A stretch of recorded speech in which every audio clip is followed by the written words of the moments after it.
વડોદરામાં આજે સતત બીજા દિવસે પેટ્રોલ પંપ ઉપર વાહન ચાલકોની લાંબી લાઈનો જોવા મળી રહી છે। ઈરાન અમેરિકા યુદ્ધની અસરો અને ભાવ વધારાની આશંકાની વચ્ચે લોકોમાં પેટ્રોલ નહીં મળે તેવી અફવા ફેલાતા ભારે ગભરાહટ ફેલાયો છે।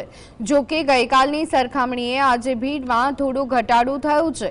સરકાર સબ સલામત હોવાના અને પૂરતા જથ્થાના દાવા તો કરી રહી છે, તેમ છતાં પેનિકમાં આવી અને લોકો ટાંકીઓ ફૂલ કરાવવા માટે મજબૂર બન્યા છે।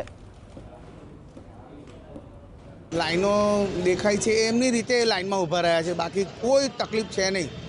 પેટ્રોલ પંપ પર પેટ્રોલ કંપની મોકલે છે, જોઈએ એટલું અમને પુરવઠો મળે છે અને અમે પણ પબ્લિકને જોઈએ એટલું પેટ્રોલ ડીઝલ આપીએ છીએ કે કોઈ બંધારણ નથી કે 1 લીટર લો કે 5 લીટર લો।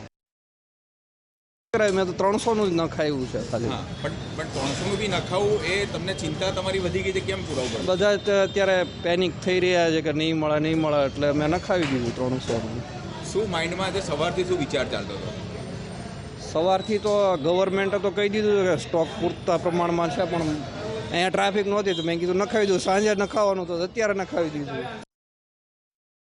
વડોદરાના પેટ્રોલનો કકળાટ હવે લોકોની ચરમસીમા પર પહોંચ્યો તેવું લાગી રહ્યું છે। આ જે પ્રકારના દ્રશ્ય વડોદરાના જોઈ શકો છો કે જે પ્રકારે હજી પણ જે લાઈનો છે એ દેખાઈ રહી છે। લાઈનો આજે સવાર પડતાની સાથે જ લોકો લાઈનોમાં ઊભા રહેવા મજબૂર બન્યા છે। આ વડોદરાનું દ્રશ્ય છે કે લાઈનો ચોક્કસ કહી શકાય કે જે પ્રમાણે લાંબી લાઈનો હતી એ થોડીક મહદઅંશે ઓછી થઈ છે, પરંતુ આ જે પેટ્રોલનો કકળાટ હવે લોકોને ડરાવી રહ્યો છે।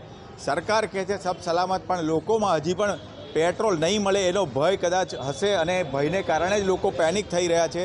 સરકાર તો કહી જ રહી છે ચોક્કસ પેટ્રોલનો જથ્થો છે, ડીઝલનો જથ્થો છે, જીએસટીવી પણ વિનંતી કરે છે કે છે જ સરકારના આદેશ મુજબ કે જે દાવો છે એ મુજબ છે જ, કોઈ ચિંતા કરવાની જરૂર નથી। પણ કેમે કરીને લોકો જે છે એના જે ચિંતામાં વધારો થઈ રહ્યો છે એને કારણે જ આ લાઈનો જોવા મળી રહી છે। રૂપેશ ચોકસી, જીએસટીવી।